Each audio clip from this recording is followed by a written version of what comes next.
Merci de prendre le rendez-vous de l'actualité sur Eden TV. Mesdames et messieurs, bonjour, bienvenue dans ce journal. Au sommaire, échange de tirs entre les éléments de l'armée béninoise et un groupe d'assaillants dans la zone de Kourou-Koualou, dans la commune de Materi. Bilan 2 morts et plusieurs blessés dans le rang des terroristes. 1er août 1933, 1er août 2023, la congrégation chrétienne de l'ordre sacré éternel des chérubins et séraphins du Bénin a célébré ses 90 ans d'existence. Le compte rendu de cette cérémonie d'anniversaire est à suivre dans ce journal. Et puis hors de nos frontières, les chefs d'état-major de la communauté économique des États de l'Afrique de l'Ouest, CEDEAO, se sont réunis hier à Abuja pour étudier la situation au Niger.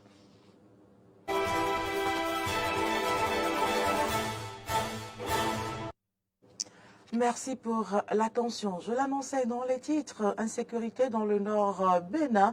Échange de tirs entre les éléments de l'armée béninoise et un groupe d'assaillants à Kourou-Koualou dans la commune de Materi. Les militaires béninois allaient au secours d'une femme. Cet échange de tirs a coûté la vie à 2 terroristes. Plusieurs autres membres du groupe armé ont été blessés. Une opération de ratissage est en cours avec un hélicoptère de l'armée béninoise acquis dans le cadre de la lutte contre l'insécurité dans la région. La migration d'un pays à un autre en Afrique est toujours perçue comme chose normale car ces peuples sont unis par une histoire. Le Tchad ne déroge pas à la règle. À travers cet élément, notre rédaction vous emmène à la découverte de la communauté tchadienne au Bénin. Clémence Tonoukoin.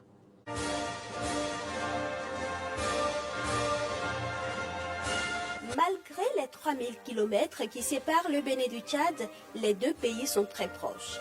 Depuis les années 80, le Bénin accueille sur sa terre des citoyens tchadiens. Au départ, à la recherche d'asile politique, la communauté tchadienne, estimée aujourd'hui à environ 3000 membres, est composée en majorité d'étudiants et d'opérateurs économiques. À la suite d'un événement malheureux survenu en 1996, ils ont décidé de se mettre ensemble pour s'entraider. La communauté tchadienne au Bénin, en abrégé COCHAB, a été créée quelques mois plus tard sous les auspices de feu Haroun Domiguéré. En 1996, il y a un étudiant tchadien qui était décédé à l'université et c'est le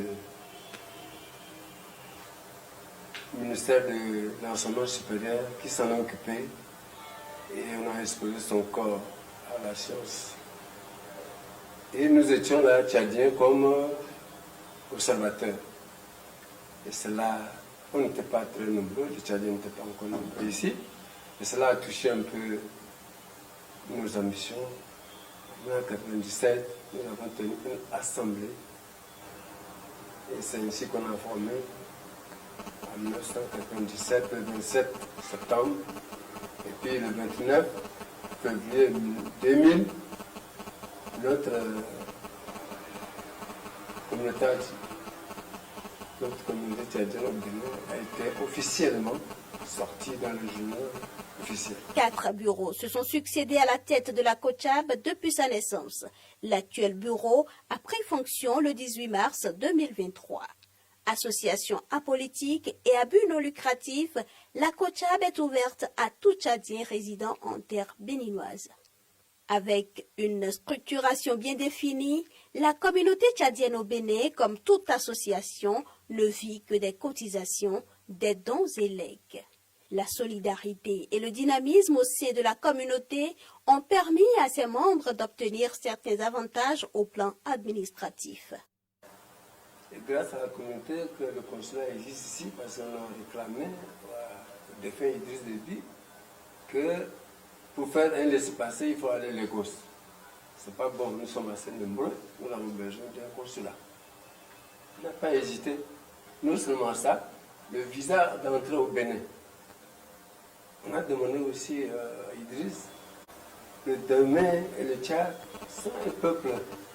Pourquoi, quand je viens ici, on me demande d'abord le visa avant d'entrer? Alors, La même nuit, il a rencontré le défunt Kérékou. Ils se sont donné accord pour des visas d'entrée entre le Tchad et le Bénin. Le matin, ça a publié dans les frontières, à l'aéroport, partout. On était vraiment très enchantés. Et c'est grâce à la Kocha. Tout comme ses prédécesseurs, le président Obed Djibrine et son équipe travaillent non seulement à aider leurs compatriotes à solutionner les difficultés auxquelles ils sont confrontés, mais aussi à leur garantir un bon séjour au Bénin. La colonie a beaucoup d'activités à mener. Vous savez, le Tchadien au Bénin, leur activité principale, c'est les achats de véhicules, de marchandises et autres. Donc, nous sommes, dès notre élection, on s'est rendu auprès de nos compatriotes pour s'enquérir de leurs difficultés. Donc,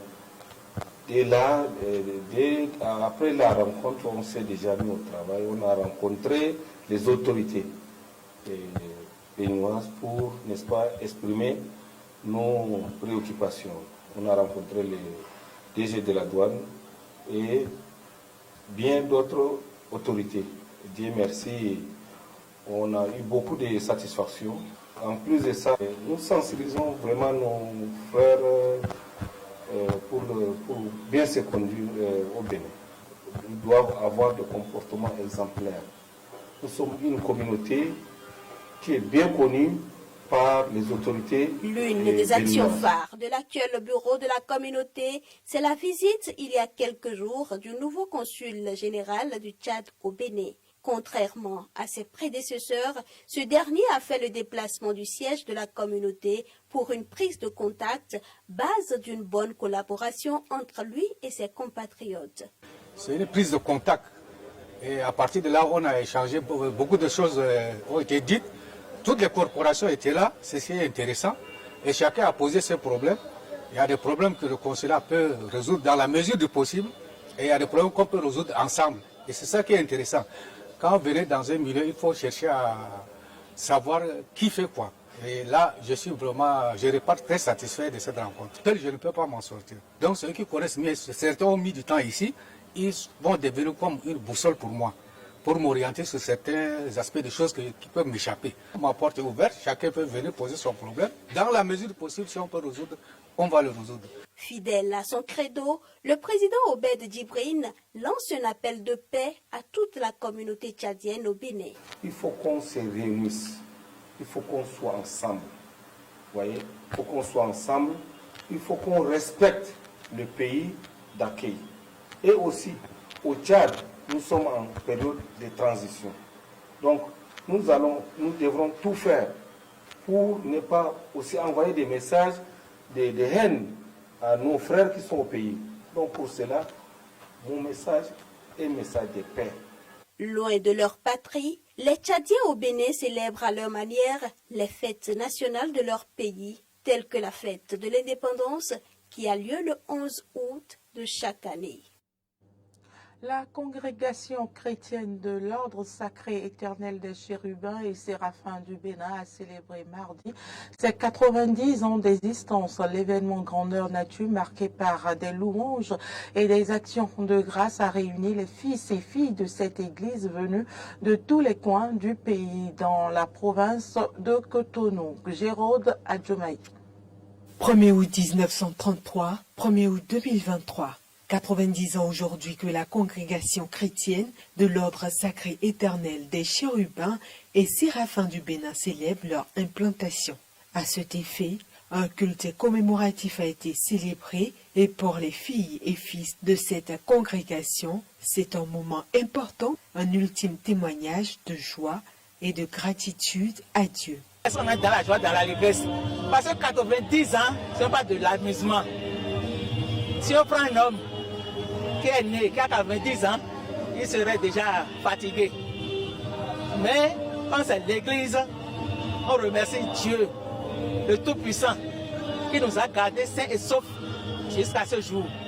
On lui rend grâce. Il faudra retenir de cette préparation, c'est la collaboration de toutes les entités de l'église, d'accord, qui a commencé depuis fort longtemps. pour que cet anniversaire, cette commémoration soit très belle. Et vous comprendrez aussi sur les yeux des fidèles aujourd'hui présents que la joie est immense de se retrouver aujourd'hui à cette date d'anniversaire pour commémorer. Une congrégation aujourd'hui bien implantée au Bénin et dans le monde et a pour seul fondateur Baba Aladoura Moses Orimolade Tunulashi. L'église a pris ses racines au Nigeria, à Lagos, par le révérend père, le fondateur Moses Orimolade Tunulashi. Et c'est lui dans sa vision qui a bien voulu que l'église soit implantée au Bénin. Dans un premier temps, il a envoyé une délégation qui s'est retrouvée à Porto Novo. Après avoir installé l'église à Porto Novo, ils sont retournés rendre compte au fondateur. Il leur a dit non, qu'il les a envoyés là où il y a du sable blanc. Et c'est comme ça qu'ils sont revenus, je crois environ 9 mois après, si je ne me trompe pas de date, pour implanter l'église à Cotonou. Longue séance de prière, euphorie de joie. Pour ces 90 ans, le bilan est assez élogieux et des projets sont en perspective. Comment retenir de ces 90 ans, c'est qu'il y a eu beaucoup de miracles qui se sont montrés au sein de l'Église, beaucoup de guérisons par la prière, beaucoup de guérisons par la sanctification de l'eau et pour conséquence beaucoup de paroisses dans notre pays depuis l'implantation de cette église. Vous verrez que notre église est en chantier et qui n'est pas totalement construite. Notre projet pour les 90 ans, c'est que l'église soit totalement achevée. Aussi, nous pensons qu'il doit y avoir des projets sociaux pour les jeunes de notre église. Nous pensons comme projets sociaux les projets financiers, des services financiers aux plus démunis de l'église pour pouvoir accompagner les petits commerces et aussi les projets à l'endroit des enfants et des femmes, des enfants déscolarisés, les femmes de marché qui n'ont pas tout au moins des capitaux pour pouvoir investir pour une petite activité. Tout un programme reste à venir, toujours dans le cadre du 90e anniversaire de la congrégation. Mais pour l'heure, tous les fidèles rentrèrent heureux. Actualité en dehors du Bénin, les chefs d'état-major de la communauté économique des États de l'Afrique de l'Ouest se sont réunis hier à Abuja pour étudier la situation au Niger, pays où un coup d'État a renversé le président Mohamed Bazoum le 26 juillet dernier. Le Nigeria, fournisseur de 110% de l'électricité du Niger, a suspendu son approvisionnement. Les pays de l'Union européenne ont continué par évacuer leurs ressortissants. Depuis des positions prises par la CEDEAO et l'ONU contre le coup d'État en faveur du président déchu, une réunion urgente des chefs d'état-major et des hauts responsables militaires commence aujourd'hui. Elle se tiendra dès aujourd'hui dans la capitale nigériane, Abuja, et aura pour but de discuter durant 3 jours de l'intervention militaire qui visera à rétablir l'ordre constitutionnel au Niger. Par ailleurs, le général Salifou Modi, l'un des participants les plus éminents au coup d'État du Niger et second commandant du Conseil militaire, est arrivé aujourd'hui à la tête d'une délégation de haut niveau à Bamako, la capitale du Mali. Dans ce même contexte, le Conseil national pour la sauvegarde de la patrie a annoncé l'ouverture des frontières aériennes et terrestres depuis hier avec le Mali, le Burkina Faso, l'Algérie, la Libye et le Tchad. Selon les télévisions locales, le colonel-major nigérien Amadou Abdramane a nommé de nouveaux dirigeants dans 8 régions. Les frontières terrestres et aériennes avec l'Algérie, le Burkina Faso, la Libye, le Mali et le Tchad sont réouverts au compter de ce jour. L'évacuation des ressortissants étrangers du pays se poursuit. Paris a annoncé l'évacuation de 1200 de ses ressortissants du Niger. L'Italie procède également au repatriement de ses compatriotes. Enfin, dans la soirée du 1er août, l'évacuation de tous les ressortissants des pays de l'Union européenne a été annoncée par Joseph Borrell, le chef de la diplomatie européenne. Je viens juste de rentrer de Niamey, tout s'est bien passé, la sécurité était assurée au niveau de la capitale, d'ailleurs en partie par les forces militaires nigériennes, qui assuraient le calme dans la capitale pour pas qu'il y ait de débordement. On a pu rejoindre l'aéroport sans problème et puis après on a été pris en charge par le centre de crise et de soutien. On n'est pas sûr que ça aura pu dégénérer, mais c'est toujours bien d'être rentré. On verra dans les jours et semaines prochaines comment ça va évoluer là-bas. Et nous qui sommes assez attachés, on va suivre ça avec attention. Ça fait du bien. Déjà, je remercie le Seigneur de nous avoir protégés malgré tout. Et aussi, je remercie le président de la République, Emmanuel Macron, qui a pris cette bonne initiative qui nous permet vraiment de repousser un souffle. L'Italie remet en question l'intervention militaire faisant allusion à une nouvelle colonisation au cas où il faudrait intervenir au Niger. Il n'y avait aucun danger pour notre peuple, notre ambassade n'a rien risqué. C'était un travail important et délicat. Nous avons été autorisés par le nouveau gouvernement. Il nous a donné sa permission de mener normalement des opérations d'évacuation. Le porte-parole du département d'État américain Matthew Miller a rappelé lors d'une conférence de presse que les Occidentaux adoptaient des positions fermes et que la Russie pourrait profiter de la situation critique au Niger. Nous soutenons les efforts de la CEDEAO et des dirigeants de la région visant à résoudre la situation et rétablir au pouvoir le président nigérian élu démocratiquement. Bien entendu, nous avons vu les commentaires d'autres pays. Je crois qu'il est inapproprié de faire ces déclarations pour le moment. Nous ne voulons pas faire de conjectures. Nous ne devons pas croire qu'il existe des raisons de parvenir à cette conclusion ultime. Nous croyons que le président nigérian démocratiquement élu doit être immédiatement rétabli dans ses fonctions.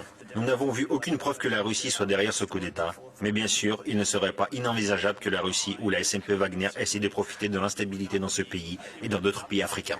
De son côté, la Russie considère qu'il est extrêmement important d'organiser un dialogue national au Niger et d'empêcher la dégradation de la situation dans ce pays. C'est ce qu'a déclaré la porte-parole du ministère russe des Affaires étrangères, Maria Zakharova. C'est déjà la fin de cette édition. Merci pour l'attention. À très bientôt.